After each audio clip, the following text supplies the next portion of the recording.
Gigil na gigil si Japit Aguilar sumalaksak sa basket ng kalaban. Patunay na hindi asa lang sa import ang Ginebra. Nabigyan ng mas mahabang playing time si Jeremiah Gray.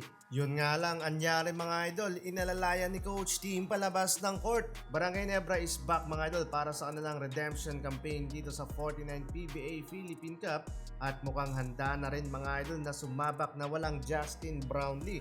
Agad nilang makakalaban sa una nilang match-up list ang Terra Firma Jeep ni Terence Romeo at former Gene Kings na si Stanley Pringle. Looking for the second Rookie of the Year title nga pala dito mga idol si RJ Abariento sa PBA. Slow start mga idol para sa parehong kupunan at under 9 minutes na nang makuha ng Terra Firma Jeep ang first field goal dito sa laban.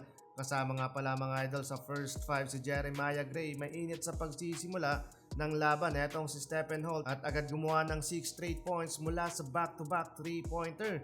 Yun nga lang, 4-point shot naman ang naisagot dyan ni Stanley Pringle. Halfway ng quarter tabla sa 15-15 ang talaan sa scoring kung saan take over nga ng maaga dyan si Japet Aguilar. Huge run with 10-0 run para sa Barangay Ginebra. Maagang double-digit scoring na mga idol para kay Aguilar with 12 points and 2 rebounds. Tambak agad mga idol ng 13 points ang Terra Firma Jeep, 17-30 and the first quarter. Entering second quarter, palubo pa rin mga idol ng palubo ang kalamangan ng Gene Kings. Solid ng pinapakitang team effort ng Barangay Ginebra pero so far scoreless at bokya pa dito si Troy Rosario sa field goal. Habang napako sa scoring at sobrang inalat naman ng Terra Firma Jeep sa kanilang field goal pero pagkapasok ni Stanley Pringle nakabawi ang Terra Firma Jeep at naigalaw ang talaan sa scoring. 20 points na mga idol para kay Japit Aguilar dito sa first half. 16 points advantage mga idol, 35-51. Bago pumasok ang second half, anyari kay Jeremiah Gray, ankle sprain mga idol, injury na naman, inalalayan dyan ni Coach Tim Cone.